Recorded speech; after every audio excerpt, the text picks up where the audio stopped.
Ignition sequence on. 6, 5, 4, 3, 2, 1, 0. All engine running. Liftoff. We have liftoff. Today we're joined by a founder of a jewellery brand known for its timeless, tarnish-free pieces that are designed to last. From honouring the memory of her late mother to building one of the fastest growing jewellery brands in the UK, her story is one of true resilience, purpose and a passion for sharing her empowering story. Please welcome to the podcast, Olivia Jenkins. Right, before we get into it, if you like this episode, which I know you're going to, please don't forget to like and subscribe and to share it to your group chat. I'm so pleased you're here. I'm so pleased that I get to talk to you. Also, a fan. Yes. Wearing my earrings right on time. I always like to start these conversations by going way back into...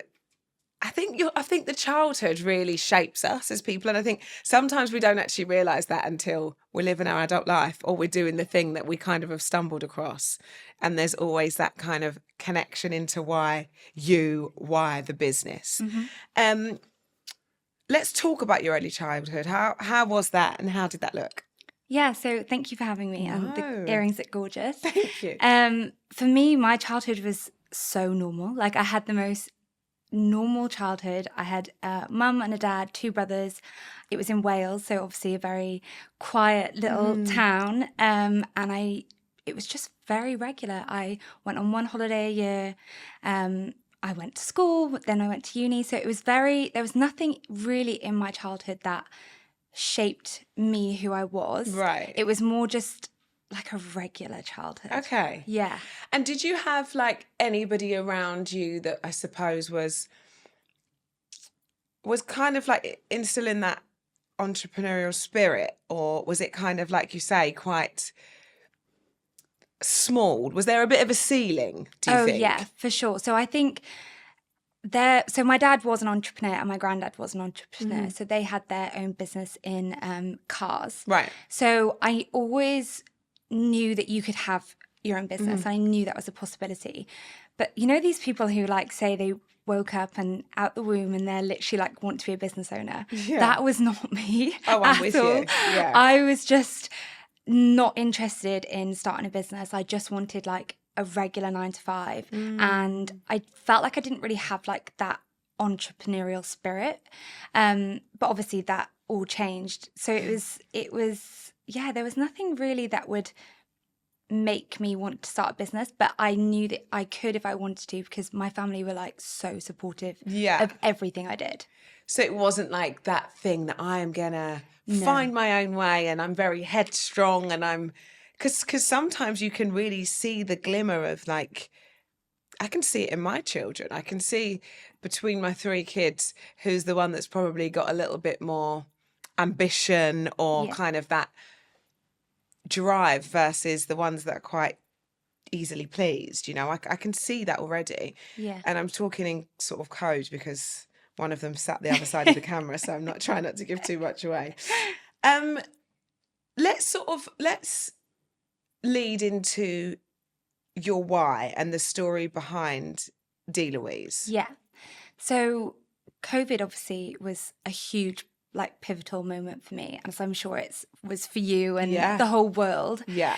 And it really shifted me. So in 2017, I lost my mum, D.Louise, and I really was in the denial phase of grief, probably for about 3 years.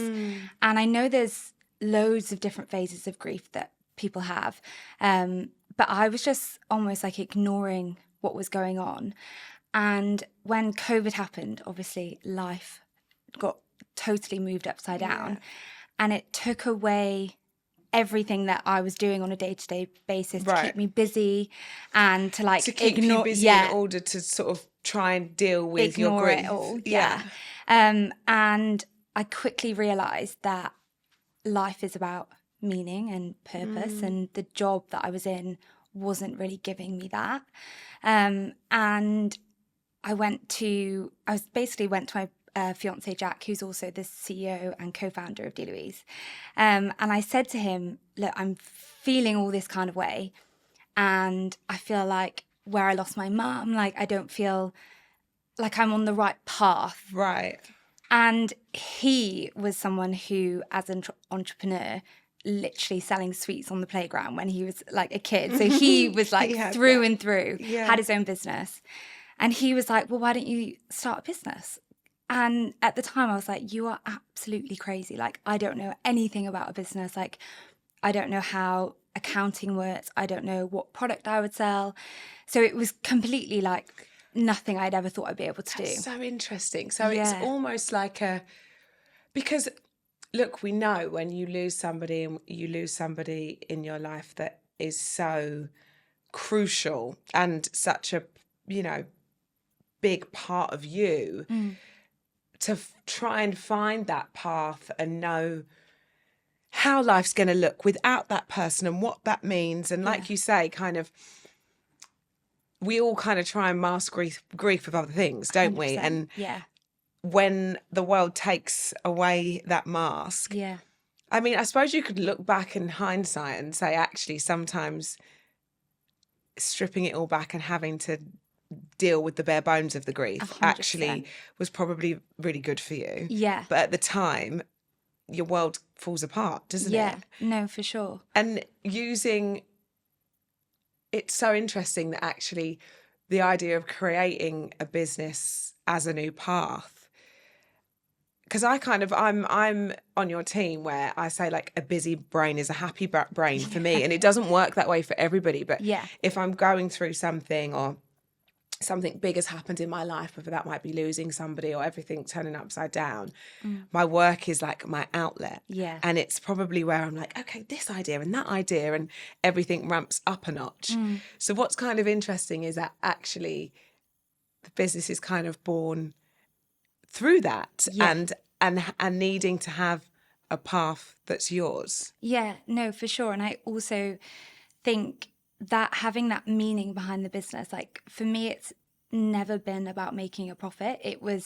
I genuinely started it because I needed to find my purpose. And it was like a way for me to heal from the loss of my mum, but also it's just like a lovely like tribute to her. And everything we do in the business is so authentic because she's in the back of my brain saying, I wouldn't do that or I wouldn't do that. And I'm like, I need to, everything we do is so like true to my values because it's like given me that like push from the very like beginning. Yeah. So at what point, so you sit down with your fiance? Yeah, Jack. And you say, and he has this light bulb moment, which is you should start a business, which is almost like what brilliant support to have that. How do you stumble upon jewellery? Yeah. So there was, when we were talking about what I was going to do, again, I was like, I have to really be interested in it and I have to really care about it. And I've always loved jewellery. Like from an early age, I used to work at Pandora as like a Saturday girl. Right. And I would absolutely love, like people would come in and I've never spoken to them before. And they would tell me that their like husband bought them this necklace when they were on their anniversary in Paris. And I felt like jewellery was such a perfect almost like ecosystem to create like a meaningful connection brand because people buy it to feel good. Yes.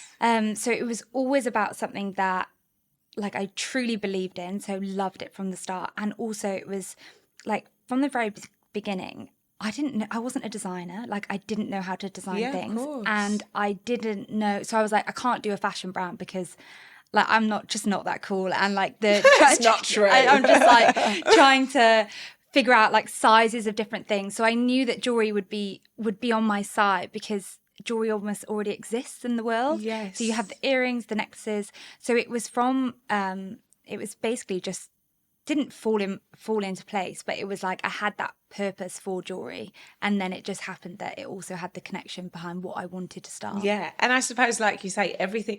There's always that link with like, skills or I suppose knowledge that you've collected on the way, like working in Pandora and being in that environment and being so across that at a retail level. Yeah, I'm sure has kind of added to your skill set, for founding a jewelry brand. Somewhere in there, of course, that will add lots of value. What I love is your concept that you describe as jewellery you never have to take off. And I just think, oh my gosh, this is genius. This is so me. And it's so hard to carve that space, isn't it? In, and making your kind of self stand out in a world that there are, of course, lots of jewellery brands, but to make it your thing at an affordable price point, stylish pieces, but bits that you actually don't have to take off. Yes. How important was that to you, and how hard was it to get that message across? Yeah, so that was like one of the main drivers for me, and what I really wanted to do in the jewelry space, because I'm someone that is like in the gym, shower, holiday, and I'm so lazy, like I never wanted to take my jewelry off. So when I started talking to Jack about different things that I could do when we came to jewelry, I was like, well, if I do jewelry, it has to solve this problem, because that is the most annoying thing about jewelry. So I started to research into different types of materials and metals that you could use. So I took a chance on this manufacturer who I went to and told him everything that I wanted, which was I needed it to be like an affordable price point, beautiful, and that you can wear it all the time and it will never change color. And he just replied like, yeah, I have something like this. Like, have you ever heard of stainless steel? And it sounds really cliche now, but it was honestly like a light bulb. I felt like my prayers had been answered, because I'd never heard of it before. I feel like it's a lot more in the space now. And I think I took a chance on him. He sent me the samples and I was wearing them, and I was saying to Jack, like, I think this is like really good. And how, like, that's incredibly lucky. Yeah. Like, it's so funny when you're starting something new, and I do feel like the different things that I have started or launched, that that you're on the right track sometimes. I mean, sometimes it also happens in reverse, but when everything starts to fall into place. Yeah. Like a manufacturer that you reach out to early on is somebody that is actually, normally you have to go through so many different manufacturers to stumble across somebody that gets it, understands it, the quality's where it should be. Yeah. I think it's, the way I describe it is like when you start a business, it's like pulling a thread. And the more you pull that thread, the more things start to go in your way. And for me, it was like I spoke to so many manufacturers, and I can sit here now and it sounds really easy that I just spoke to this one guy and he said it, but I probably spoke to 100 manufacturers. Right. And I came across him. And it was, all I was focusing on was what can I put in versus what can I get out. Okay. And I was just constantly focusing on like how many people can I speak to today? And it would be setting myself these tiny little goals in order to reach where I was going. And I was also so naive. Like I literally had no idea what I was doing. And I just was like, everything was almost falling into place because I was so naive. Yes. And I think sometimes it's almost like, and I've said this a lot on this podcast, that actually the naivety is actually quite a beautiful thing at the start, because if you'd have known some of the problems that then later down the line occur, some of those things could put you off, when you go in and you kind of like, I'm just new to this, I've not got much of an idea, and I'm doing it off of literally passion and passion alone. Yeah. I think that is sometimes for the best. Yeah, no, 100%. And I think what it also allowed me to do was to treat people like human beings and just ask them questions. Like I was so curious with like anyone I spoke to, I was like, I want it to be this, this, and this. And if they said no, I'd just move on. But I think if I had known everything that I know now, I probably would have been a bit scared or a bit fearful to ask those questions. Yeah. But I was just like, let's see what happens. And when you say, obviously you stumble across this manufacturer, and that is early on, which is amazing. Yeah. But you speak to 100 different manufacturers before the one that fits into place and works for you. And when you said, I'm going to speak to lots of different people in a day and that's going to be my focus, how many are we talking, and how did you go about it? Like, how do you find trusted manufacturers when you actually don't know who you're talking to? Like, what was your kind of route to take in that? Yeah, so I literally just used Google. So Google was my best friend. Right. Again, probably just being really naive. And with jewelry, there was some like the Jewellery Responsible Council. And on their website, they had loads of manufacturers who were part of, you get like a little accreditation. And that's where I started. So I would go on there, see what manufacturers had their accreditation. And then I would just like keep researching different people from their list. And then the more I was doing that, it's like that pulling the thread, the more I was doing that, the more it would like suggest me to someone else, or they would know someone else. So it was like, it definitely was just like Google and researching as much as I could. And a bit of a kind of process of elimination. Yeah. And what kind of key, I mean, we're obviously finding out your story, but while we're here, it would be good to get your advice on that. What kind of key questions should people be asking if they are literally like, okay, this is something I want to do tomorrow. I'm going to do the same. I'm going to get on Google. When you're speaking to a supplier or a manufacturer, what key things do you think you need to know about said manufacturer as you're speaking to them? Yeah, so I think this definitely should be spoken about more. And what I realised was I wanted the manufacturers to teach me, like I wanted them to tell me what I needed to know. So you obviously have your basic questions like minimum order quantities. That's really important in the beginning. And also what kind of factory they are, how many employees do they have working there, how many other brands do they work with. And I think you can sort of gauge a size of their business. And I think it's, what I did in the beginning was I really told them my story. So I was like, I'm just a girl that wants to start a jewelry business. Can you help me? And some would say yes and some would say no, because I think minimum order quantities is a huge pain point for small businesses. So I think if you can really work with them on that and try and almost tell them your vision, that they can also take a bet on you as well. Yes. And I think that is like and then when you know, it's like, I suppose it's like any relationship, you know, when it then something starts to click and you know at that point that it starts to feel right. I think it's so interesting because so many of us, you know, different people are starting businesses from their bedrooms with little kind of expertise or experience. And I think you're right that we don't speak enough about those conversations and how, of course, it's a bit of a stab in the dark, isn't it? But actually, it's hard to put your trust into somebody before you know them. And I think when it's all done a lot of the time over email or however that might look, it's hard to trust the person on the other side. So I suppose it's using those websites where you know that they've got that accreditation, what they would need to kind of prove that their worth too. Yeah. And I think get on a call as well, like get on Zoom calls with them. Like I know that there might be a language barrier depending on where you're getting it done, but that just also builds another layer of trust. Yeah, and for you to feel a little bit more secure in that process. So you find this manufacturer that says, have you thought about stainless steel? Yeah. You're then happy with what you're wearing. Yeah. How did the design process look? Did you have to kind of recruit a designer, or did that just come over you and then all of a sudden, guess what? I'm a designer now too.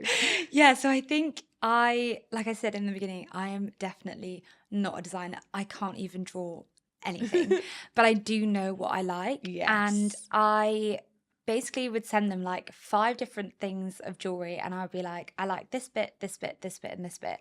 And then can you make that for me? And this is probably also where they were a good manufacturer, because they had like an in-house design team. Okay. So they would be able to take my vision, I guess, and turning it into a reality. And I think what was really good about my naivety is that in the beginning, I basically just chose things that I would wear and what I wanted. Right. And that was like 4 years ago now, and they're still our best sellers today. So it was like, I obviously just had a good gut feel for product. And I wanted D.Louise in the beginning to be like a good white t-shirt, like jewelry that you can just wear and you can constantly time and time grab for it and like not think too much about it. So I think that was what I did almost by accident. And now that's sort of like come into the core of who we are. Absolutely that.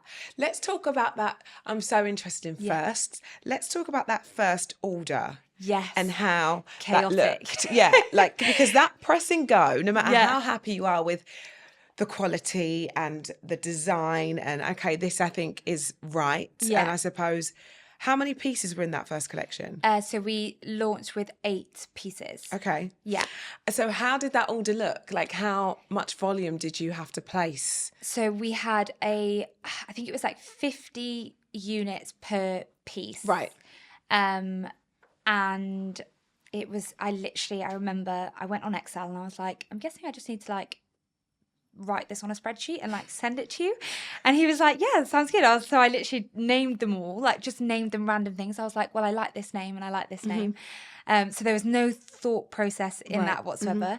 I think the first order was like, I was like, right, what can you give me for the lowest units? And it was 50. So I was like, fine, I'll just order 50 of each thing. And we should flag, like, when we're talking MOQs, which is minimum order quantity. Yes, sorry. The bigger the volume, the cheaper that they'll so produce it for you. So you're kind of dealing with the larger the order. Yeah.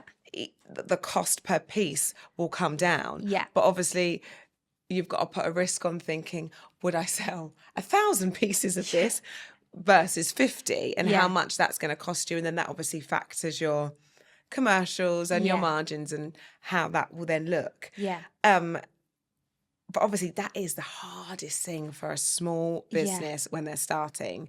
You can talk to suppliers and they're like, okay, our minimum order quantity is 500 units. Yeah. But at this point, we're like, well, no one knows who we are. Yeah. It's quite a big risk. Yeah. I've not got 500 friends. Yeah. Yeah. Literally. Yeah. So I think I was quite fortunate that I was able to order like low quantities. Yes. I think it definitely helped. So the timeline between you trying it, you talking to the manufacturer, and you actually sitting on those 50 units of each piece. Yeah. How did that look? So I can literally remember it was September 2020. Right. And what a weird time in the world. Weird time. Yeah. And Boris had just announced that you could go back to the office like 2 or 3 days a week. Yes. And I remember my friend Rachel texting me being like, what days of the week are you going to go back in? And I was like, I'm never going back. I was like, I can't do it. Like, I was like, that for me, that was like the starting point of like being able to start the business. Yeah. So I'd had conversation with Jack about like starting something new. But that was September.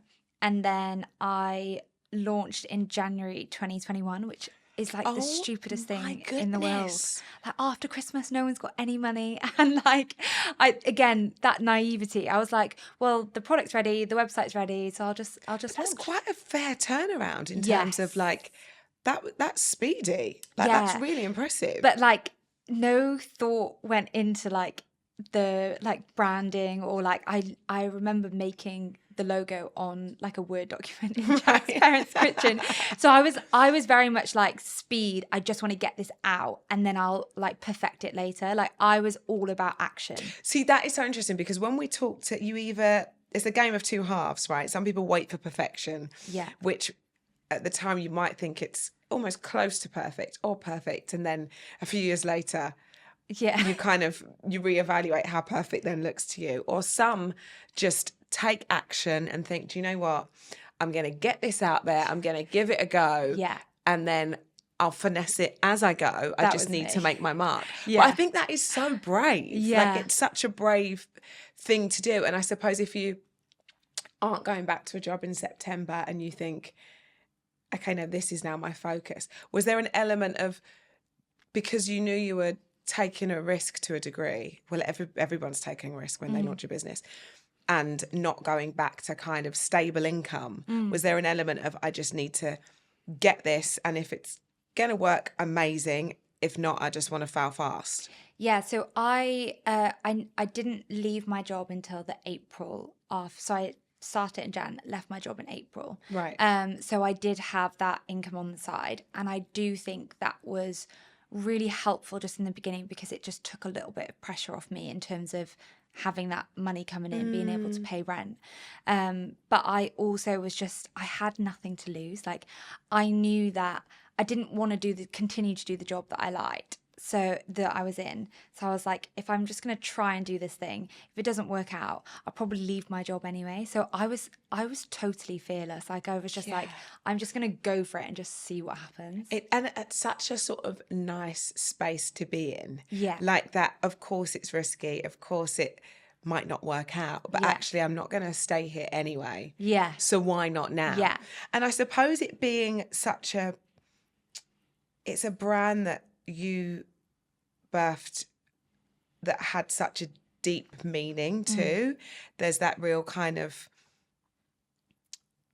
I suppose, sincerity with the brand and what that means to you. Yeah. I suppose at that point, with all of the MOQs and all of the admin and everything else in the world, that the reason for the brand D.Louise, I suppose, takes precedent over anything else at that time, and that's what feels right. Yeah, like I was so driven by, almost like I was driven by my grief, and I was driven by the pain that I had been through, that I felt like I needed to make it mean something. I felt like I had to, all of the hard times and the things that I've been through, I was like, there has to be a reason for this. And I do think losing my mum was like a huge, like, pivotal moment in my whole life, that I was like, right, if I do this, it's almost like I've been reborn into this business, and all that pain can then go into this. Yes, absolutely that.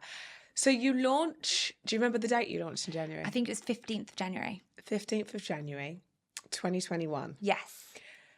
How does that launch look? What's the first day, week, month like? So my first order was my friend, Molly. So Thanks, shout out to Molly. Shout out to you. And I remember turning the website live. So I did all the website myself, like just with YouTube, like was on Shopify and just adding the product. And I remember we launched on the 15th.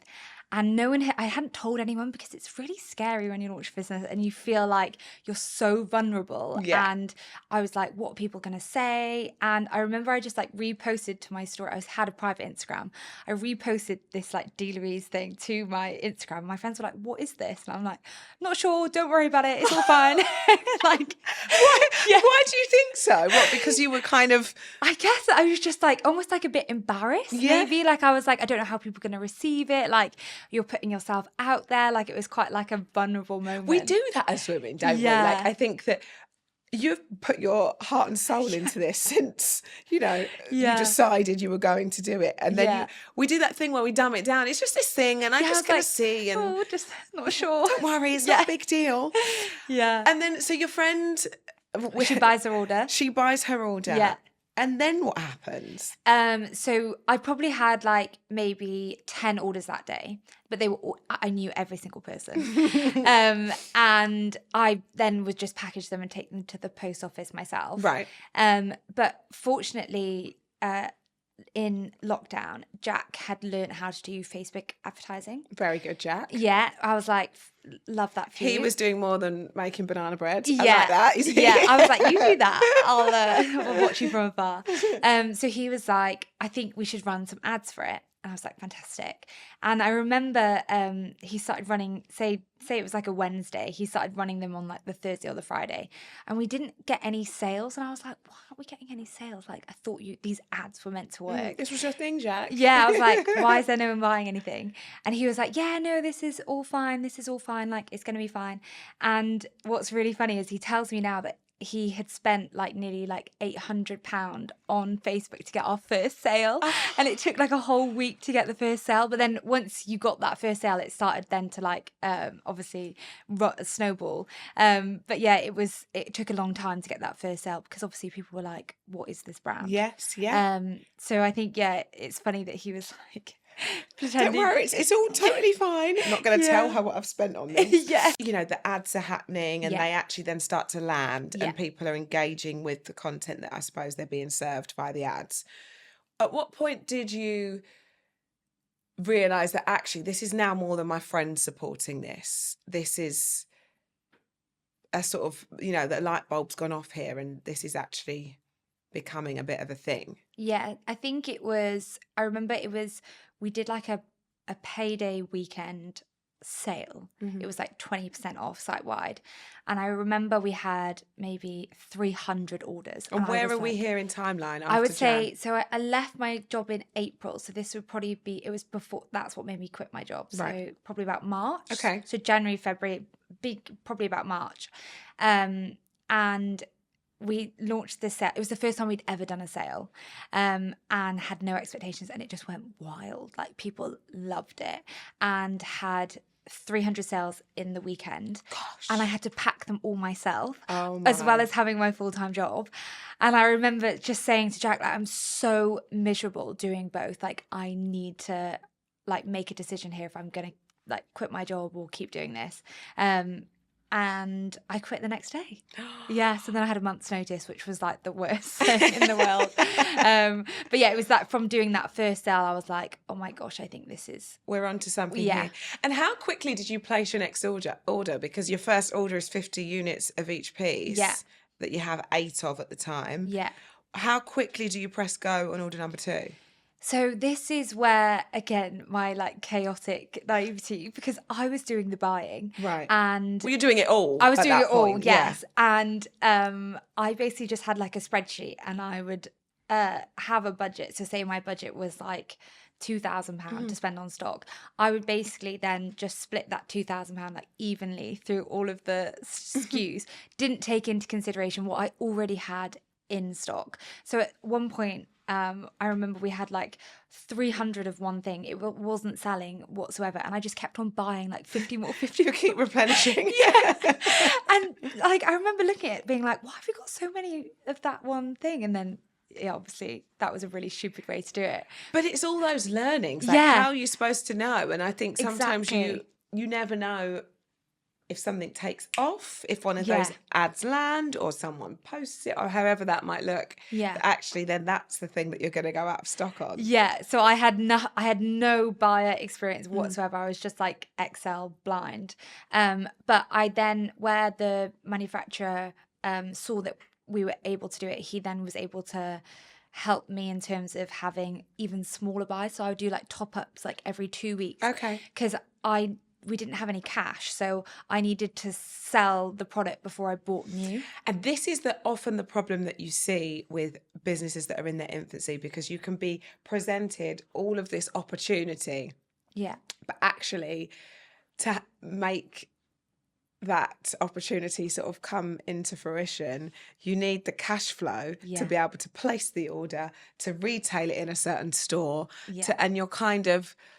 It's actually weirdly how a lot of businesses can then sort of dissolve at an early stage, because they've got this opportunity but they can't house it, and because the cash flow isn't quite there, and they're selling, but they're making these decisions to retail here and move a certain way, but it's actually hard on the purse, which is ironic because you're actually selling so much. Yeah, no, for sure. That was like our biggest like pain point, because we needed to supply, so it just meant that we were out of stock for a lot of it. Like I think you have this idea in the beginning of business that it's going to be like one way, and you always need to be in stock and it always needs to look perfect. But like, I learned very quickly that like, if you're out of stock for like a few weeks, just don't really worry about it. Like, you just you can only do what you can do.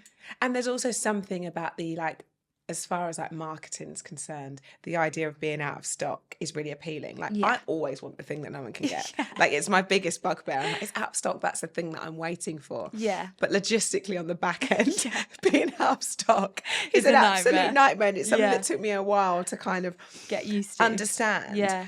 I want to talk about, so you're evolving, you leave your job. Yeah.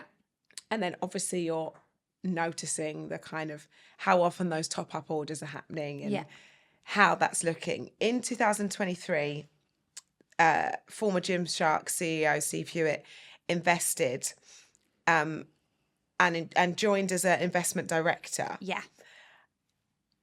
To get from the girl that's kind of, as you say, your words, not mine, doesn't know what they're doing, isn't across buying, you know, this is like a passion that is, and a kind of a deep rooted love for what you do, to get the approval, which is an approval when someone wants to invest, that's because they can see the success rate and how well you're doing.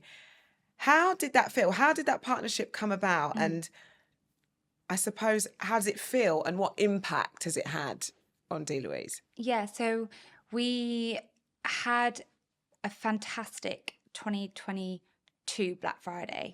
And we sold basically all of our stock for December, January, February and March. Wow. And I was freaking out, obviously, because I was like, what are we going to do? It was obviously a really good problem to have, but also really a bit scary to navigate. And that's when Jack made the decision to sell his old business and come on D.Louise full time, because I think that was when we realised, wow, we've got something really special here. And we said, right, if you're going to do this, this is our livelihood. We need some grey hairs on telling us what to do.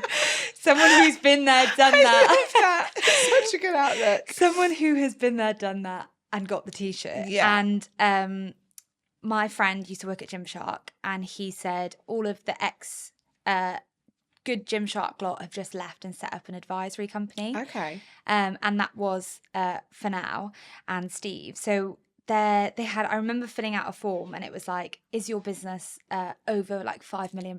And at the time we weren't. And I was like, yes, like answering all these questions that like were not true. But I knew that if I got she was hustling the system. I was like, I just that. need to get on a call with them, because once they hear the story, once they know it's not quite yet, but it's going to be. Yeah. I was like, is this like future money? And so we did get on a call with them, and they were like, oh, so you're not, they were a bit confused about my questions, obviously. When I'm looking through your numbers, they don't stack up to the questionnaire that we asked you to fill out. Yeah. And we did a big discovery day is what they call it. And we just really got on, really connected as like a team. And Steve just really saw something in me and the story behind the brand, because he always says that he invests in the people, and then the maths have to work, is what Steve will always say. And yeah, so he said, I want a piece of the pie, which again, I feel like I shouldn't be saying that, and it was like landed in my lap, but it was like that. But don't you think it goes back to, I've read the book Signs, and I'm such a believer in like, this was supposed to happen. Yeah, like, for sure. Your mum is there 100%. pulling these strings. Yeah. Like this is the course it was supposed to take. Yeah, no, for sure. And I feel they had just started their advisory company. Right. And we were still this like, in their world, we were just this little baby. And it was just the right place, right time. And for us, as like, where you're a small business, you obviously see other people and they say, oh, your business is doing really well. When you're in the weeds, you're like, this is so damn hard. It's so hard to see that, isn't it? Yeah, for sure. So then when he was able to say that to us, I was like, oh, maybe we do have something really good here. And to get that, like you say, I think that sometimes when you are doing it all, and you know, you are founder and co-founder and CEO and however that looks, the weeds are so weedy. Yeah. It's like, is this good? Is it a great month? And I know we're doing well, but it's not as good as last month. And how do we? Yeah. But actually, as I said before, like to get someone's approval that is a grey hair. Yeah. It must really, I suppose, give you that confidence in knowing that 100%. We spoke about getting on the right path, but knowing that you are really on it for you, but now for this business too. Yeah, 100%. How do you now, having that investment, what has that now meant for you and your day-to-day role, and I suppose, you know, defining those kind of roles and responsibilities? What does that mean for Olivia now? Yeah, so this has sort of been like such a personal journey for me. So like D.Louise has like really grown up, and I think I've really grown up with the business as well. Like I'm obsessed with personal growth and personal development, and I'm always wanting to learn new things. Yeah. For example, like 2 years ago, I had a private Instagram and I'd never been on camera before and I couldn't talk to people. Like, ta-da. Yeah. So I literally was like a total newbie to it. And I feel like I've grown so much from that to what I am now. And obviously in the beginning I did everything.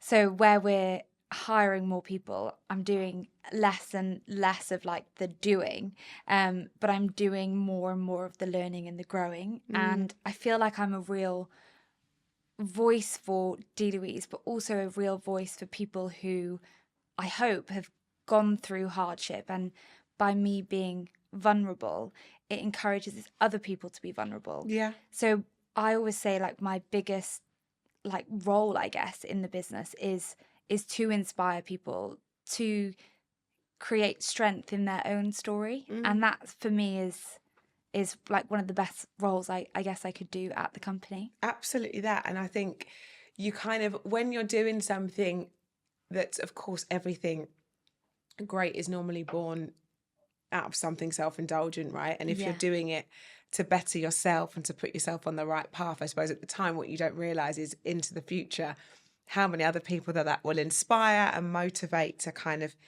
kickstart whatever it is that is going to put them into a better place. At the time you can't really see that, but if the old you could look forward to the you sitting here now, I mean, it would be quite the contrast, wouldn't it? Yeah, no, for sure. And I think one thing that I've really realized is that the true fulfillment that I was looking for, it doesn't come from what you get from the world. It comes from what you give to the world. And I think the more I'm giving, the more I'm almost getting back. Yes. So I'm finding that my true purpose is in that story and in that inspiration. And Jo Malone is the biggest advocate for storytelling. Yeah. She's her business, she's built $2 billion businesses, and storytelling is at the heart of them, and that's something that's so important to her. And I think in every brand, the storytelling is crucial, isn't it? Because how do people buy in to it? How do you build a community? How do you grow that business without any of those things? I find it so interesting, and I've spoke to many people on this podcast, Emma Grede, Ella Mills, Jo Malone being three of those people that founded their businesses with their partners. Yeah. And I think it's such a special thing when that works and when that goes right. I've also spoke to Chrissy Chella, who found her business with her partner, and she believes that was the kind of the thing that kind of tore the relationship apart. So I find it so interesting when people work with their fiancés, partners, husbands. How do you navigate working together whilst having a romantic relationship? Are you conscious to kind of switch off? So in the beginning, I used to think that you had to like have like a dead stop in like, we're going to stop talking about work at this time. But as the business has evolved and we've evolved, like we love talking about the business. So the business is almost like ingrained in our also romantic relationship. And I think me and Jack are literally yin and yang. Like he is so commercially driven, like such a visionary, and I'm like obsessed with like brand, product, photo shoot. So it's like we work really well together because we're so opposite. Yes. But yeah, I used to think, like all my friends used to say to me like, oh, do you just talk about work? And I used to be fearful to say yes, but now I have I feel like a strength in saying, yes, we do just talk about work. But I really enjoy that. Yeah. And I think as well, like, don't get me wrong, if I'm lying on a sunbed in Dubai and he's like, have you seen the P&L? I'm like, get away. Not now, honey. Yeah. Not now. Yeah. But it's like such a huge part of our lives that it would be hard not to talk about. And I get, people will always put their outside noise and opinion on anything anyone's up to, won't they? Particularly when they don't understand it. And I think that's often where it comes from.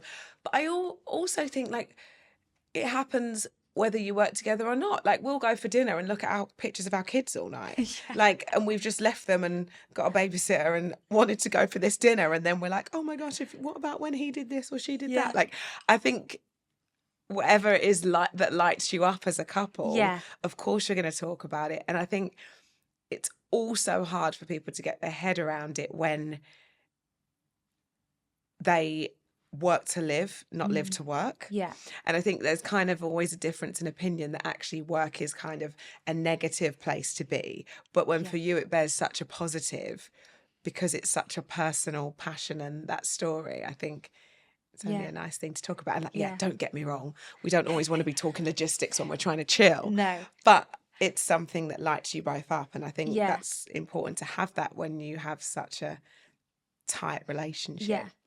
Before we get onto the rocket round, because it's one of my favourite things to do, I always like to touch on community. Yeah. Because I think it's such a big part of every brand and every successful business. And I think what's so special is that the story of your brand and your mum's presence in your life through your business is so special. And I know that every year you host a walk and talk event for Mother's Day where you walk from Cardiff to, first of all, you walk from Cardiff to London. Yeah. I'm saying it like it's walking half an hour. Yeah. You often see about these people do 5Ks together, as a community, but you walk from Cardiff to London, just in case anybody didn't hear that, I'm saying it again. Yeah. Such a big thing to take on, but it's such an important thing for you to do personally. Do you think in doing so, your brand and what you do and how present you and your family are in that, do you think you've engaged a particular customer too because of that? Yeah, I think it comes back to why I started the brand, which was always that purpose over profit. And I really want to be a voice for people who are navigating something really difficult. And with Walk and Talk, it's all about opening up conversations and allowing vulnerability. And I think what I've learned is, like, in the beginning, it's really hard to talk about someone that you've lost. We haven't touched on it, but I've also lost my brother to suicide. So I've been through a lot of grief, and that was like a huge shift in my life. And doing things with my community like Walk and Talk, it almost makes me deal with it as well. So I have to get used to talking about difficult things, and the more I talk about it, the more it heals me. And it's incredible because the Walk and Talk, there's the start of the day, so you do 6 marathons in 6 days. Girl, I've run one marathon, the London Marathon, and let me tell you, I was hibernating for quite a while afterwards. I couldn't walk. I didn't have an idea of, when I got back home. I remember getting in the car after the marathon and I couldn't get up the stairs. There it is. What? 6 of them in 6 days? Yeah, okay, but you're superhuman. you are walking. So I don't think that matters, babe. No, it is really hard. It is super hard. Definitely, don't downplay this.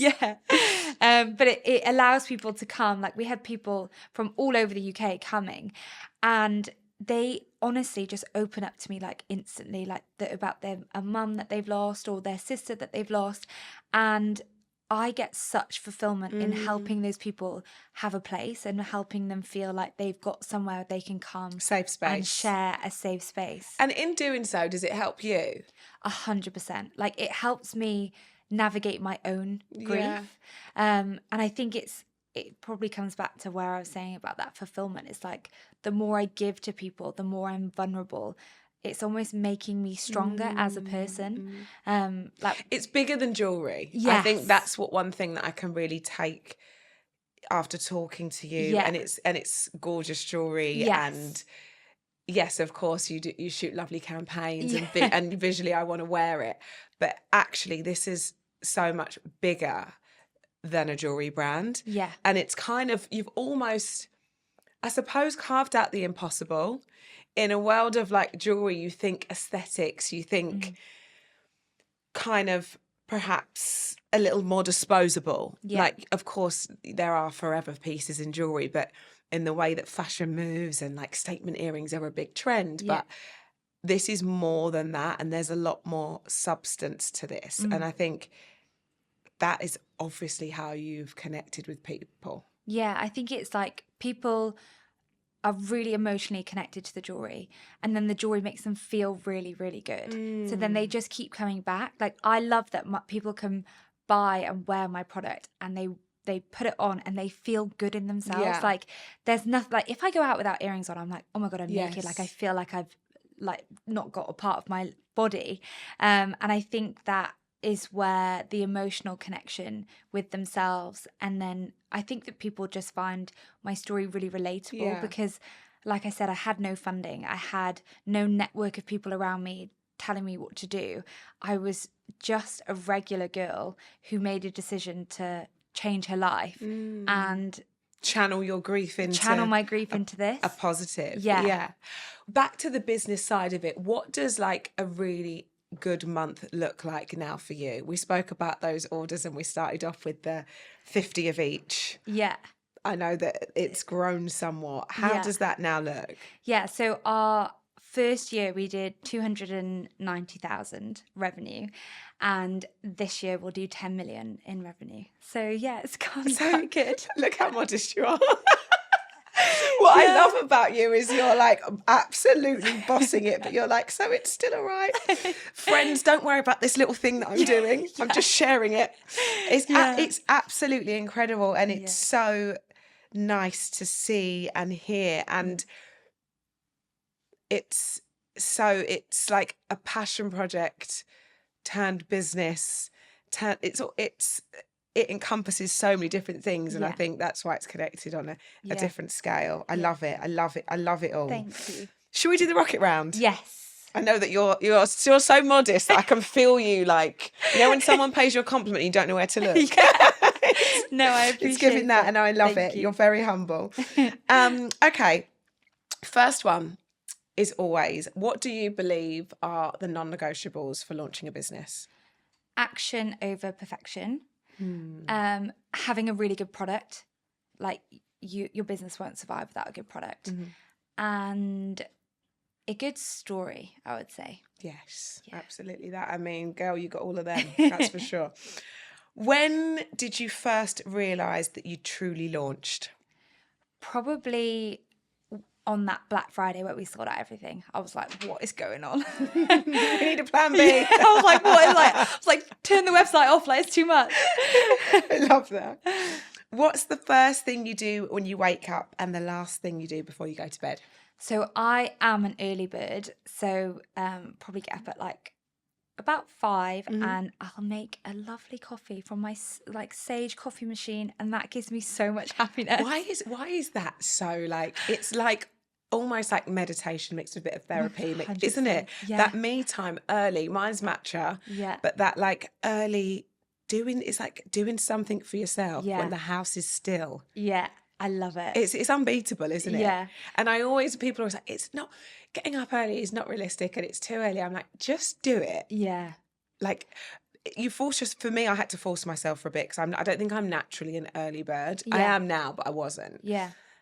But when you break the back of it, that alone time first thing before everyone else is up, yeah, I think like there's freedom. You feel like you're cheating the system a bit, don't you? I'm already ahead. Yeah. And I'm very calm when anyone sees me. And then before bed, I always read my book. So I'm a big like book nerd. Yeah. And I don't want a business book. I don't want a self-help book. I want like dragons and fairies and like a bit of escapism. Yeah, so I love that. What are you reading at the minute? So I just finished The Court of Thorn and Roses. Have you read them? No. Oh my God, they're really good. Oh, okay. Do you like fantasy books? Do you know what? I am probably the opposite to you, and I quite like a self-help. Okay. I quite like a kind of... Occasionally I do like to run off into like, this doesn't really affect me. Yeah, but I'll try it. I'm going away soon, and I always optimistically take a book that I'm going to read on the lounger, but then I remember that I've got 3 kids. Yeah, and true. Everyone wants me to bomb in the pool, so I will give it a go. One piece of advice that you wish you hadn't listened to? Like, go to uni. I probably was just... I never really took time to realise what I wanted out of life. Right. I was doing what everyone else was telling me to do. So I was like, go to school, go to sixth form, and then go to university and then get a corporate job. Whereas I I wish I didn't do that and just like took some time to be like, what am I really good at? What can I like dive into that would really benefit me? Yes. Yeah. And I think it goes back to what we were touching on before, is that like, you're like my upbringing was really quite regular, but that is, you go to school, you go to uni, that is breaking that and not conforming sometimes is actually harder. Yeah. Isn't it? Yeah. What is a skill that you'd love to learn? Do you know what? I love it when people can do like handstands and like backflips. I love this. I didn't see it going here. No, I love it so much. Like, do you ever get like intrusive thoughts where you just want to do like a flip or something? Yes. That is like a skill that I'd love to learn. Love it. Gymnastics for you. What's one thing you wish someone had told you before you started your business? That it's not going to be as easy as you think it is. Yeah. I think everyone thinks it's going to be easy. Yeah, because it's particularly when you have a bit of a good run and you're like, this has worked and I've got this and we're just going to sell it and it's going to be straightforward. It's never, ever straightforward. Yeah, correct. What would be your dream collab for your brand? Oh, that's a good question. Like that could be a person, that could be another brand. You know, we're seeing like big brands coming together, you know, like Miu Miu and New Balance or, you know. Yeah, I do think like my dream girls are obviously Molly May is amazing. Actually, you are also one of my dream girls, Rochelle. Oh, you're very kind. You're very kind. I feel like I'm collabing here. Yeah. I'm in. I think brands, I always love something food, like we could do a food, Stanley Cup, Stanley. Oh, yes. That would be cool. Yeah. I feel like I'm not answering it well, but I haven't thought about it. Yeah, well, listen, it's a good one for the thought tank, isn't it? If you could choose one female figure as a mentor, past or present, who would that be? It's cliche, but I love Michelle Obama. I feel like she's been through so much and she's still like so like headstrong. Yeah. That she would be great. It's just nice to be like a sponge around her and like absorb. Like she just talks in quotes, doesn't she? Yeah. And I love it. I'm like, oh, everything is powerful. Yes, good one. Every episode, I like each of our guests to leave like a tangible piece of advice to our listeners. So if you were to give a piece of advice to a lady looking to launch, if tomorrow they're like, do you know what? I've listened to Olivia. She's inspired me. I'm going to start a business. What would that piece of advice be? It would be start pulling the thread. So start with setting up an Instagram, like setting up a website. Just do really small, tangible things. So like make sure that you're doing actionable steps towards launching the business versus like idealization. Yes, like actually get out there and like you, take that action. Yeah. Love it. And then lastly, I love to know how people spend their lunch hour. It's something that really excites me. Like it's the time in the day where I'm like, okay, what are we doing for lunch? How are we going to... And some days, everyone reminded me earlier on that actually we took lunch at 5:00 yesterday. But some days it's not, you know, we're kind of just all a little bit everywhere. But what does a kind of typical day look like for you? Yeah. Where are you? What are you eating? How are you spending lunch? So I actually love that you asked this question because whenever you ask this question, I'm like, well, what do they do? I know, it inspires me. I'm like, guys, should we all have I don't know, whatever it is, lots of people like these like fancy, sexy salads. Yes. Which I do like. We've had like Emma Greed then gets like Jamaican food in as a treat. I've had Chinese. Like I'm like, I want to get inspired. What do you do? So I do love a sexy salad. like the salad project is so good. Oh, it's good. Yeah. It's really good. I do really like that. But I also, I love cottage cheese. I know it sounds so Girl, I didn't see it going here, but I'm here for it. So I have like, it's so boring. Really high protein though. Yes, I have like 3 rice cakes with like cottage cheese, like cucumber and carrot. Right. Or I'll have a yogurt bowl. Love a yogurt bowl. Nice. So I don't like to meal prep something and then heat it up in the microwave because it kind of just gives me the ick. So do you know what? It's so funny. We've moved into a new studio and a new space, and we've got our own kitchen now, which I feel like I've made it. We've got our own kitchen, because I used to get the ick when I'd come in or walk out into like our old space in the shared kitchen, and someone would be like heating up a curry at 11:30. Yeah, like, what's happening here? Yeah, and then I just get like memories of eating it like before, like cooking it, and it just like makes me not want to eat it. Yeah, so I'm not really like a big lunch girl. Just prefer like yogurt bowl, cottage cheese, or a salad project. Okay. Well, what is so funny is that we always try and send our guests their lunch afterwards when they're the week of their podcast airing. Oh so I'm just gonna. Maybe you could do the salad project. It's probably easier. I'll get the cottage cheese. I think it's niche. At least I know you'll use it. I love that. Thank you so much. It's been so good to talk to you. I've absolutely loved that, and you are so incredible. But you're in equal measure very, very humble, and I like it. So thank you very much. Thank you. Yay!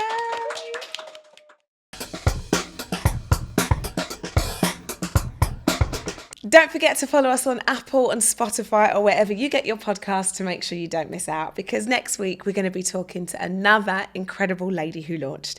If, like me, you're a watcher, follow us on YouTube, and please don't forget to like and subscribe.